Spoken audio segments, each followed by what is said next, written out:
Let's see if this is working. It says that it is, but you always gotta double check. Hello, hello, hello. Okay. I do believe that this is working.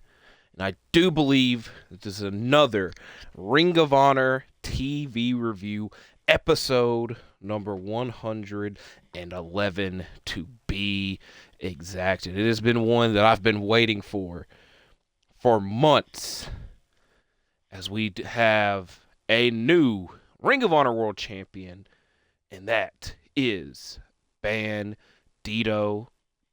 This past weekend at AEW Dynasty, there was a world title change, and it might not have been the one that everybody was clamoring for, or a lot of people were clamoring for, but it was one that I was specifically clamoring for, and that was Bandido defeating Chris Jericho. There were shenanigans involved. There was a bit of a scare, but as of right now, Bandido is the Ring of Honor World Champion twice over. That is the case. This is his second reign, and I do think I'm very interested because I'm a big fan of Bandido. And more so, Bandido's first reign as Ring of Honor World Champion was at an extremely weird time in Ring of Honor where there was the company shift. Fans weren't at a lot of the shows. It was a very weird time to be Ring of Honor World Champion, so it feels a little bit forgettable. So now he's getting a second chance to redeem himself, and we're already off to a hot start. I try to combine hot start. That's how you got a heart. But a hot start as he's competing on this episode tonight. Chris Jericho's champion since freaking October. He only competed 0 times. He competed once if you count the Global War special, and that was a 6-man tag. That Bandido was in.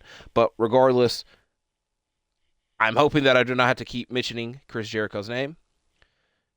His time as Ring of Honor Champion is gone because, like I said, it is Bandido's. So this was a quick episode of Ring of Honor, so let's try to get a quick review on, and I already gave y'all a heads up that the Ring of Honor champion does compete in a match tonight, so that is why y'all see these 4 individuals here. I hit random until I got a Ring of Honor World Champion, and all 4 of these men at one point or another were, so let's get on to talking about the 111th episode of Ring of Honor on Honor Club. The first matchup involved the MXM Collection and Johnny TV taking on Ryan Matthews, Jordan Cross, and Drake Daniels. Taya Valkyrie accompanies the 6-man tag team champions, and she is the one holding the stolen 6-man tag team title as Cross and Johnny start the match off, but this mainly includes the 2 of them taunting one another. Johnny did a spin-a-rooney at one point, and Cross twerked. Now, I did not write that down in my notes, but it flabbergasted me. I was very shocked that happened. MXM dominate the match while Johnny spends most of it taunting, and it was mainly Mason Madden doing all the work and carrying in this matchup as the MXM Collection and Johnny TV win off of a triple centerfold. It's kind of just an elevated body slam with all 3 being involved, and all 3 were involved in the pinfall to win the match. So MXM and Johnny TV win the matchup. And we'll be talking about them a little bit later on. And we'll be talking about Taya Valkyrie a little bit later on. Something that we need to discuss because they mentioned it briefly. But this weekend, Ring of Honor Women's Champion Athena will be taking on Harley Cameron in the Owen Hart Foundation tournament. And the winner will be moving on to Dynamite to face Mercedes Moné. If I was to guess, I would imagine that Athena is going to win this first matchup. And then we get Athena and Mercedes Moné, which to many people is a dream match, but to myself included, I'm not looking forward to it that much because I am very, very, very, very concerned that Athena will lose. And, this is still real to me. So wins and losses matter a lot. So this time next week, we'll know who and what the hell happened there, but wanted to give a heads up. Another quick matchup takes place. This involves Marina Shafir of the Death Riders versus Nixie XS. Marina controls the matchup early on after a wrist lock that turns into several body slams.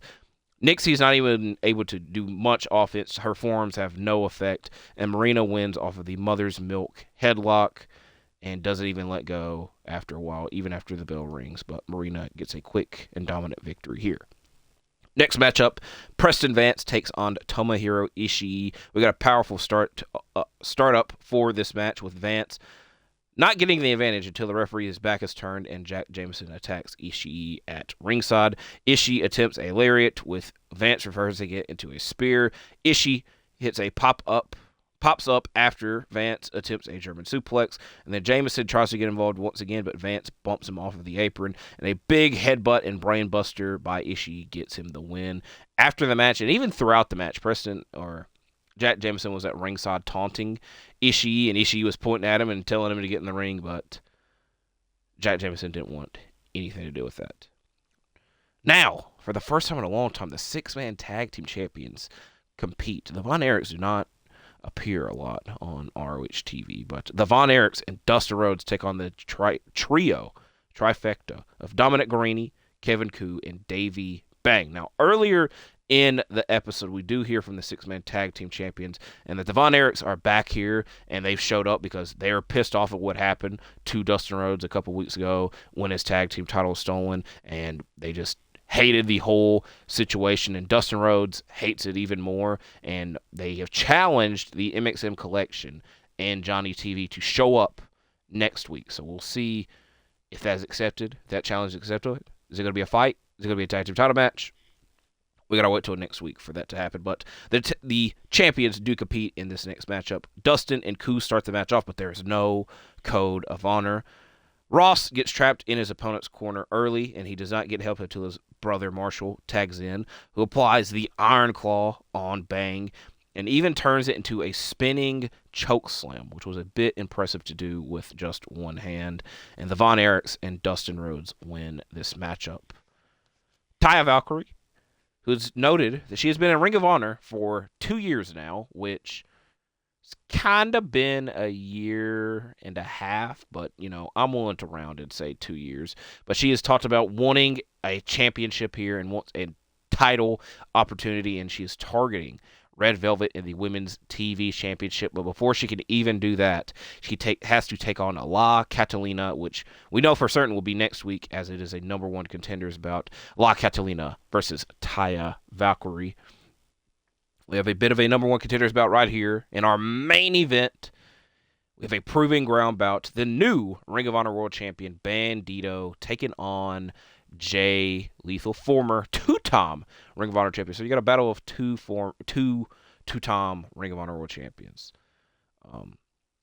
Fast pace early on, including chops on the apron and a tope suicida by Lethal to the outside. Once back of the ring, more chops are exchanged between the two. We get a pop-up cutter and tilt-a-whirl backbreaker by Bandido, but he attempts to hit the X-knee on Lethal, but Lethal reverses it into a figure-4 leg lock. After this, Lethal targets the knee of Bandido from this point, and Lethal then attempts the lethal injection, but is reversed into an X-knee by Bandido, who is set up in perfect position to land the 21-plex and win the matchup. The two embrace in the Code of Honor after this match. And like I said, this was a extremely quick episode of Ring of Honor on Honor Club.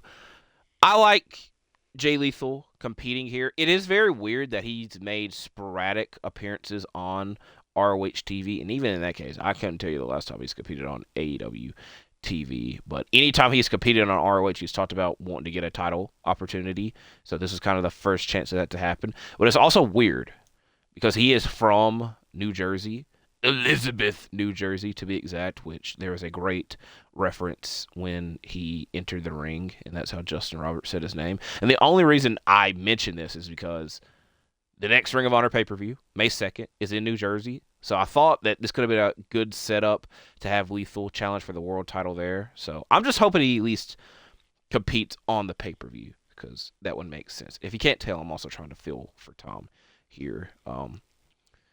And most of me feeling Tom would be just me repeating the same thing over and over again. Glad Bandido's Ring of Honor World Champion. Glad he competed again. And again, we're still on the road to Supercard of Honor, so we will see what the hell happens here. Is Eddie Kingston no sold? That CM Punk head kick.